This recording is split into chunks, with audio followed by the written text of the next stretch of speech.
Olá, meu querido irmão, minha querida irmã. Gostaria de, nesse momento, cumprimentar você com a graça e a paz do nosso Senhor e Salvador Jesus Cristo. Vamos, neste momento, prosseguir com a exposição da carta ou do livro do Apocalipse, escrito por João, o apóstolo.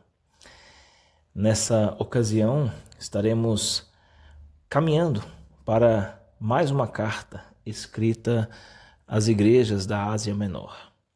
O texto de hoje é Apocalipse capítulo 2, verso 18 até o verso 29, a carta que foi enviada, endereçada à igreja de Tiatira. E o texto diz o seguinte: Ao anjo da igreja em Tiatira, escreva: Estas são as palavras do Filho de Deus, cujos olhos são como chama de fogo e os pés como bronze reluzente. Conheço as suas obras, o seu amor, a sua fé, o seu serviço e a sua perseverança. E sei que você está fazendo mais agora do que no princípio. No entanto, contra você tenho isso. Você tolera Jezabel, aquela mulher que se diz profetiza. Com os seus ensinos, ela induz os meus servos à imoralidade sexual e a comerem alimentos sacrificados aos ídolos. Eu dei tempo para que se arrependesse da sua imoralidade sexual, mas ela não quer se arrepender. Por isso, vou fazê-la adoecer e trarei grande sofrimento aos que cometem adultério com ela, a não ser que se arrependam das obras que ela pratica. Matarei os discípulos dessa mulher. Então todas as igrejas saberão que eu sou aquele que sonda mentes e corações, e retribuirei a cada um de vocês de acordo com as suas obras. Aos demais que estão em Tiatira, a vocês que não seguem a doutrina dela e não aprenderam, como eles dizem, os profundos segredos de Satanás, digo, não porei outra carga sobre vocês. Então somente apeguem-se com firmeza ao que vocês têm, até que eu venha. Aquele que vencer e fizer a minha vontade, até o fim, darei a autoridade sobre as nações. Ele as governará com cetro de ferro e as despedaçará a um vaso, como a um vaso de barro. Eu lhes darei a mesma autoridade que recebi, a autoridade de meu Pai. Também lhe darei a estrela da manhã. Aquele que tem ouvidos, ouça o que o Espírito diz à igreja. Esta é a maior das cartas e é dirigida à menos importante das 7 cidades. Tiatira era um centro político e religioso, ou melhor dizendo, Tiatira não era nenhum tipo de centro político ou religioso. Na verdade, sua importância era muito mais comercial. Ficava no caminho por onde viajava o correio imperial. Por esse caminho se transportava todo o intercâmbio comercial entre Europa e Ásia. Tiatira era sede de várias associações de comércio importantes. Os produtores de lã, couro, linho, bronze, tintureiros, alfaiates, vendedores de púrpura. Inclusive, uma das corporações que vendiam vestimentas de púrpura, é bem provável que Lídia era uma dessas representantes dessa corporação em Filipos, lá em Atos capítulo 16, verso 14. Essas associações, elas tinham fins tanto de mútua proteção e benefício comercial, de negócios, financeiro, como também era algo mais do tipo também social e recreativo. Seria quase impossível você ser um comerciante em Tiatira sem fazer parte de alguma dessas associações. Não participar de alguma dessas associações era uma espécie de suicídio comercial. Era perder as esperanças de prosperar nos negócios. Cada associação em Tiatira tinha sua divindade titular. E nas reuniões que eles faziam, haviam muitos banquetes com comidas sacrificadas aos ídolos e que, ao final dessas festas, dessas reuniões, acabavam sempre cheias de licenciosidade, de promiscuidades. O que os cristãos, então, da igreja de Tiatira deveriam fazer nessas circunstâncias? Já que a cidade era uma cidade estritamente comercial e muitos cristãos, membros da igreja de Tiatira, eram também pessoas assim, negociantes, né? Donos de negócios, de comércio. O que eles deveriam fazer diante dessas circunstâncias? Pôr um fim nessa relação ou se envolver ainda mais? Manter a consciência pura ou entrar no esquema para não perder dinheiro? Ser santo ou ser esperto? Qual deve ser a posição do cristão? Se eles saíssem da associação, perderiam sua posição, reputação, lucro financeiro. Agora, se eles permanecem nessas festas, acabam por negar a sua fé no Senhor Jesus Cristo. Foi nessa situação que surgiu uma mulher chamada Jezabel, que fingiu saber a solução. Jezabel era uma falsa profetisa e ela ensinava na igreja que para vencer a Satanás é preciso conhecer as coisas profundas a respeito dele. Descobrir os segredos profundos de Satanás. Essa era a argumentação de Jezabel. Segundo ela, não se pode vencer o pecado sem conhecer profundamente o pecado pela experiência. E foi exatamente dentro dessa cultura que está a igreja de Tiatira que ela se desenvolveu, cresceu. Foi inclusive elogiada pelo Senhor como uma igreja forte, uma igreja com um grande potencial para crescimento. Aos olhos de qualquer observador, parecia ser uma igreja vibrante, uma igreja amorosa, cheia de muitas pessoas. Mas, diferente daquilo que os nossos olhos humanos podem perceber, nós vamos observar exatamente como o próprio Senhor Jesus Cristo via essa igreja. Como é que os olhos do Senhor, que eram como chamas de fogo, percebiam e olhavam aquilo que havia no seu interior. O primeiro ponto que nessa passagem nós vamos aprender é que Tiatira era uma igreja dinâmica, sob a apreciação do Senhor Jesus. Observe atentamente os versos 18 e 19. O texto mesmo vai dizer assim: ao anjo da igreja de Tiatira escreva: estas são as palavras do Filho de Deus, cujos olhos são como chama de fogo e os pés como bronze reluzente. Conheço as suas obras, o seu amor, a sua fé, o seu serviço, a sua perseverança. Eu sei que você está fazendo mais agora do que no princípio. Jesus ele se apresenta como aquele que conhece profundamente a igreja. Ele não apenas está no meio dos candeeiros, como no capítulo 1, verso 16, ele também é aquele que anda no meio dos candeeiros, capítulo 2, verso 1. Ele conhece as obras da igreja, como vimos no verso 19 do capítulo 2. Conhece as tribulações que uma igreja passa, verso 9 do capítulo 2. Bem como também o lugar em que a igreja ela está instalada, capítulo 2, verso 13. O texto diz que os olhos do Senhor são como chama de fogo. E isso significa que ele vê tudo. Ele conhece tudo e sonda a todos. Nada escapa o seu conhecimento. Ele conhece as obras, bem como também ele conhece as intenções do coração. Cristo ele se apresenta assim porque muitas práticas pecaminosas estavam sendo toleradas secretamente dentro da igreja. Mas ninguém pode se esconder do olhar penetrante e onisciente de Jesus. Olhe só o exemplo de Pedro.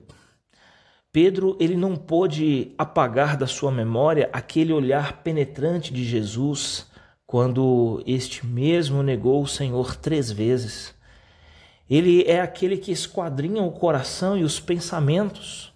E no dia do juízo, ele irá julgar os segredos do coração dos homens. Jesus, ele se apresenta como aquele que distingue dentro da igreja as pessoas que são fiéis daquelas que são infiéis. Você pode ver o verso 24 comigo? Leia aí na sua Bíblia o texto. Aos demais que estão em Tiatira, a vocês que não seguem a doutrina dela e não aprenderam, como eles dizem, os profundos segredos de Satanás, digo, não porei outra carga sobre vocês. Verso 25 diz, tão somente apeguem-se com firmeza ao que vocês têm até que eu venha. Veja algo bastante interessante. Numa mesma comunidade haviam 3 grupos. Aqueles que eram fiéis, aqueles que estavam tolerando o pecado, que faziam simplesmente vistas grossas ao pecado existente na igreja, e aqueles que, como podemos dizer, propriamente estavam se envolvendo com toda a sujeira, vivendo o pecado dentro da igreja. Uma mesma comunidade, ela pode estar bem, pode estar em perigo e pode estar mal. E Jesus sabe muito bem distinguir uns dos outros. Porque a verdade, queridos, é que numa mesma igreja há pessoas salvas e há pessoas perdidas. Existe o joio e existe o trigo. Quanto a isso, não podemos negar. Mas Jesus também se apresenta como aquele que reconhece e elogia as marcas positivas da igreja. Veja que o verso 19, o próprio texto vai nos mostrar isso. Ele diz, conheço as suas obras, o seu amor, a sua fé, o seu serviço e a sua perseverança. Eu sei que você está fazendo mais agora do que no princípio. Veja, a igreja de Tiatira era uma igreja operosa. Havia trabalho, havia labor. Era uma igreja de agenda cheia. A igreja também era marcada por amor. Uma igreja que possuía a maior das virtudes, o amor. Aquilo que faltava em Éfeso, sobrava em Tiatira. Também era uma igreja marcada por sua fé, por sua confiança em Deus. A igreja era marcada pela perseverança ou pela paciência. Uma igreja que passava pelas provações, pelas perseguições com firmeza. A igreja estava também em franco progresso espiritual. Queridos, veja as palavras do Senhor Jesus para esta igreja. Ele diz que as últimas obras dessa igreja eram mais numerosas do que as primeiras. O que ela tem feito agora é muito maior do que ela fazia no início. E essas são as marcas do remanescente fiel. Isso não significa que seja a totalidade dos membros, mas aqueles que realmente estão perseverando fielmente no Senhor. Outro ponto importante que essa carta nos ensina é a respeito de uma igreja que é tolerante ao pecado, sob a reprovação de Jesus. E é interessante nós observarmos o versículo 20 do texto que nós lemos. Veja só, no entanto, contra você tenho isso, você tolera Jezabel, aquela mulher que se diz profetiza com seus ensinos. Ela induz os meus servos à imoralidade sexual e a comerem alimentos sacrificados aos ídolos. E é algo bastante interessante, queridos, porque antes de Jesus reprovar aquela falsa profetisa no verso 21, Jesus reprova a igreja por causa da sua tolerância para com este pecado, no versículo 20. Tiatira estava crescendo no verso 19. É o relato que o Senhor Jesus faz a respeito dela. E por essa razão, por ser uma igreja promissora, uma igreja cujos membros, muitos deles eram fiéis e perseverantes, Satanás, sem dúvida nenhuma, insatisfeito, irá procurar, de alguma forma, corromper o seu interior. Ao invés de atacá-la, obviamente, de fora, nós podemos dizer que Satanás, ao invés de atacar a igreja de fora para dentro, ele cria ou lança uma semente venenosa para contaminar, para corromper o corpo no seu interior, de dentro para fora. E Jesus reprova essa igreja por ser tolerante com o falso ensino e com aquela falsa moralidade. Se compararmos novamente com a igreja de Éfeso, enquanto Éfeso não podia suportar os homens maus e os falsos ensinos, Tiatira estava tolerando uma falsa profetisa chamada Jezabel. Essa falsa profetisa estava exercendo uma influência tão nefasta na igreja, e ela fazia exatamente isso como Jezabel tinha exercido em Israel no Antigo Testamento. É algo trágico e cômico ao mesmo tempo o nome de Jezabel significar puro, embora sua vida e sua conduta seja o extremo oposto ou a antítese do seu significado. Foi Jezabel, no Antigo Testamento, responsável por introduzir em Israel o culto pagão a Baal. Foi ela quem misturou a religião com a prostituição. Ela não só perseguiu os profetas de Deus, mas também promoveu o paganismo na nação. E agora estamos diante de uma segunda Jezabel, que estava ali na igreja de Tiatira, induzindo os servos de Deus ao pecado. Pregava que os pecados da carne podiam ser livremente tolerados. A liberdade que ela pregava era uma verdadeira escravidão. A tolerância da igreja com o falso ensino acabou por provocar a ira de Jesus. Queridos, todas as vezes que a igreja do Senhor está diante da prática do pecado de alguns dos seus membros e ela resolve simplesmente fazer vistas grossas, ela pode estar certa de que a ira do Senhor há de se levantar contra a igreja, porque o Senhor Jesus não tolera isso. A igreja, ela abriu as portas para aquela mulher, aquela falsa profetisa. Ela simplesmente subia ao púlpito da igreja, ela exercia a docência na escola bíblica dominical, ela induzia os crentes a viver uma vida de pecado. E a igreja não tinha pulso firme para desmascará-la ou confrontá-la. Naquele bonito campo que era a igreja de Tiatira, acabou por permitir que uma planta venenosa crescesse e vingasse no meio dela. Naquele corpo saudável que era a igreja de Tiatira, um câncer maligno começou a se formar. O inimigo acabou por acampar-se no meio da comunidade. Havia uma transigência moral dentro da igreja. Aqui não é o lobo que veio de fora atacar o corpo, a igreja, mas é o lobo que estava enrustido dentro da igreja, fantasiado de ovelha e tendo oportunidade para falar. Também, queridos, o texto vai mostrar para nós que Jesus demonstra o seu zelo pela igreja e denuncia essa falsa doutrina e essa falsa moralidade. A falsa doutrina, Jezabel estava ensinando à igreja que a maneira de vencer o pecado era conhecer as coisas profundas a respeito de Satanás. Ela ensinava que os crentes não podiam cometer suicídio comercial, mas eles deveriam, ao contrário, participar dos banquetes da associação comercial, comer das carnes sacrificadas aos ídolos naquelas festas, bem como se envolver com toda a licenciosidade que ali havia. Ela ensinava que os crentes deviam defender os seus interesses materiais a todo custo. Prejuízo financeiro para ela era mais perigoso do que viver no pecado. Ela amava mais o dinheiro do que a Jesus. Ela dava mais valor às exigências materiais, comerciais, financeiras, do que às exigências do Senhor Deus. O ensino dela era que não há mérito nenhum em vencer o pecado sem antes experimentá-lo. O argumento dela é que para vencer Satanás é preciso conhecê-lo e que o pecado jamais será vencido a menos que você tenha conhecido tudo por meio de uma experiência com o pecado. Mas a Bíblia diz o contrário, né? A palavra de Deus nos ensina que nós não podemos viver no pecado, ainda mais nós que para ele já morremos.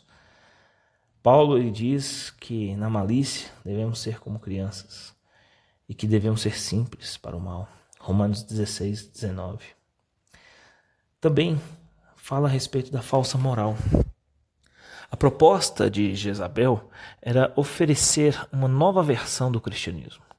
Um cristianismo liberal, sem regras, sem proibições, sem legalismos. Ela queria modificar o cristianismo para se adaptar à moralidade do mundo.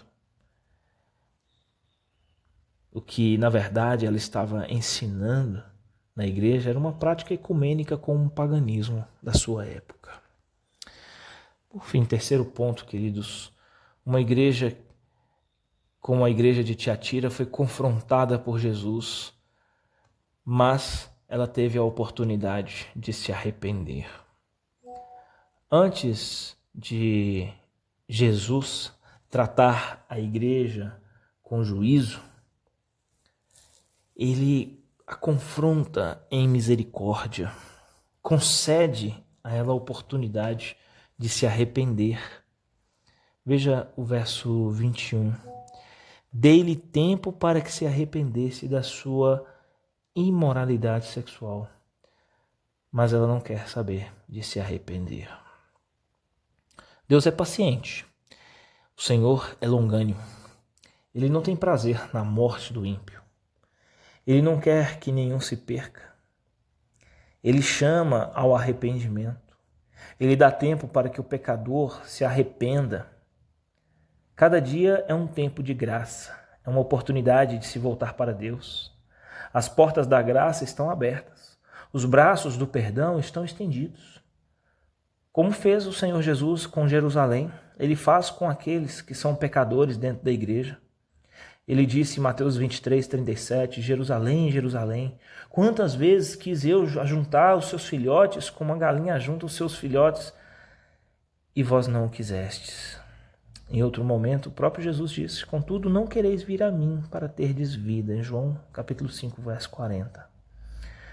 Antes de Jesus tratar com a igreja com juízo, primeiro ele confronta em misericórdia. Segundo, ele confronta com a disciplina. Veja que o verso 22 vai dizer, verso 22, por isso vou fazê-la adoecer e trarei grande sofrimento aos que cometem adultério com ela, a não ser que se arrependam das obras que ela pratica. A disciplina é um ato de amor. Jesus traz o sofrimento.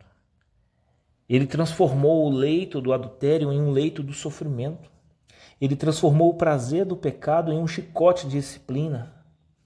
Ele está usando todos os recursos para levar o pecador ao arrependimento. Mas algo que também não pode deixar de ser aqui mencionado é que a falta de arrependimento ela implica necessariamente na aplicação severa do juízo de Deus. Jezabel não quis se arrepender. Ela desprezou o tempo da sua oportunidade. Ela fechou a porta da graça com as suas próprias mãos. Ela calcou aos pés o sangue purificador de Cristo. Zombou da paciência do Cordeiro. Agora, ela e os seus discípulos serão castigados com a doença, com grande sofrimento e com a morte. Como mesmo a palavra de Deus nos ensina, o salário do pecado é a morte. Guarde bem isso que eu vou lhe dizer. O pecado é doce ao paladar, mas é amargo no estômago. O pecado, queridos, é uma fraude. Oferece prazer, mas traz desgosto. Satanás é o maior estelionatário que existe. Ele promete uma vida, mas te paga com a morte. O juízo contra o pecado será final e completo no dia do juízo. Jesus não apenas tem olhos como de fogo para perscrutar todas as coisas, como também ele tem os seus pés semelhantes ao bronze polido, prontos para esmagar os seus inimigos. E no dia do juízo, Cristo, ele irá colocar todos os seus inimigos debaixo dos seus pés. Naquele dia, o Cordeiro, ele estará irado, e ele derramará a sua ira sobre todos os pecadores. Outro ponto importante que nós podemos aprender aqui nessa passagem é que Tiatira era uma igreja encorajada a ser fiel até o fim, mesmo apesar da apostasia dos outros. Verso 24 e verso 25, leia comigo o que a Bíblia nos diz. Aos demais que estão em Tiatira, a vocês que não seguem a doutrina dela e não aprenderam, como eles dizem, os profundos segredos de Satanás, digo, não porei outra carga sobre vocês. Então somente apeguem-se com firmeza ao que vocês têm, até que eu venha. Veja, é possível manter-se firme na doutrina, mesmo quando outros se desviam. Alguns membros da igreja não apenas tinham tolerado o ensino e as práticas imorais de Jezabel, mas também estavam seguindo os seus ensinos para a sua própria destruição. Porém, mesmo diante dessa realidade, havia na igreja um remanescente fiel, pessoas que permaneceram firmes, mantendo a sã doutrina, agarradas na verdade. E Cristo diz que esses de fato são livres. O jugo de Cristo é suave e leve. Os mandamentos de Deus não são penosos para esses, não são fardos. Ser crente é ser verdadeiramente livre. Outro ponto importante é que é possível manter-se puro na conduta, mesmo quando outros estão se corrompendo. Alguns crentes de Tiatira tinham se curvado aos ensinos pervertidos de Jezabel e iam aos templos pagãos para comer carne sacrificada aos ídolos. Eles chegavam a participar das festas cheias de licenciosidade, buscavam conhecer as coisas profundas de Satanás e assim se corromperam moralmente. Porém, havia dentro dessa mesma igreja irmãos que buscavam a santificação. Queridos, a santidade de vida e de caráter é uma marca da igreja verdadeira. A santidade não é apenas a vontade de Deus, mas é o seu propósito para a vida da igreja. Deus nos escolheu para sermos santos. Só os puros de coração verão a Deus. Sem santificação, ninguém verá o Senhor. Eles se apartavam do mal e viviam em novidade de vida. Se o propósito de Deus é a nossa santidade, certamente o propósito de Satanás é frustrar tal propósito. Ele está sempre procurando induzir os crentes a pecar. Ele vai usar o anticristo para esmagar a igreja pela força. Ele vai usar o falso profeta para perverter o testemunho da igreja, mas ele não logrará êxito. Ainda que ele tente seduzir a igreja através da grande Babilônia, que é esse sedutor sistema do mundo, se o diabo ele não puder destruir a igreja por meio da perseguição ou da heresia, certamente ele tentará seduzi-la com o pecado. É preciso entender que em Cristo Jesus nós temos tudo o que é preciso para viver uma vida plena, uma vida que glorifique o nome dele. Observe atentamente o verso 25, do capítulo 2 de Apocalipse. Tão somente apegue-se com firmeza ao que vocês têm, até que eu venha. Queridos, isso é algo fantástico. Isso é algo maravilhoso. Um dos maiores enganos que Satanás quer induzir na igreja ou sobre a vida dos crentes é fazê-los pensar que eles sempre precisam buscar novidades para terem uma experiência mais profunda com Deus. A verdade é que Deus é suficiente. A palavra de Deus, as Sagradas Escrituras, é suficiente para nós. A oração, a comunhão e todos os recursos que Deus tem nos dado. A verdade é que nós não precisamos de mais nada. Tudo está feito. O banquete da salvação foi preparado. O que precisamos não é de novidades, de buscar fora das Escrituras coisas novas. É preciso que nós tomemos posse da vida eterna e conheçamos aquilo que Deus de fato já nos deu. Nos apropriarmos das insondáveis riquezas de Cristo. A provisão de Deus para nós é suficiente para uma vida plena até a volta de Jesus. Precisamos permanecer firmes e fiéis, conservando essa herança até o fim. O último ponto que eu quero tratar nessa passagem aqui está justamente no verso 26 a 29. É uma igreja que é recompensada pela sua vitória ao permanecer fiel ao seu Senhor até o fim. O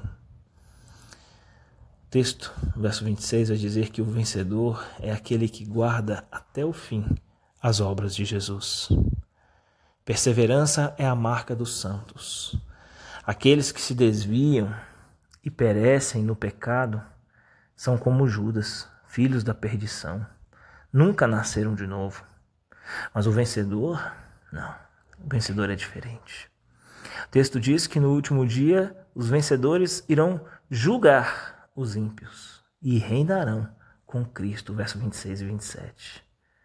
A falsa profetisa estava pregando que os crentes que não entrassem nas associações comerciais e não participassem de suas festas pagãs, certamente iriam perder o prestígio, cometer suicídio econômico e estavam fadados à falência. Mas Cristo ensina que não adianta ganhar o mundo inteiro e perder a sua alma. Aqueles que não vendem a sua consciência e não trocam Deus pelo dinheiro, certamente serão honrados no último dia. Vão se assentar no trono e vão julgar os ímpios. Os santos julgarão o mundo. 1 Coríntios capítulo 6, verso 2.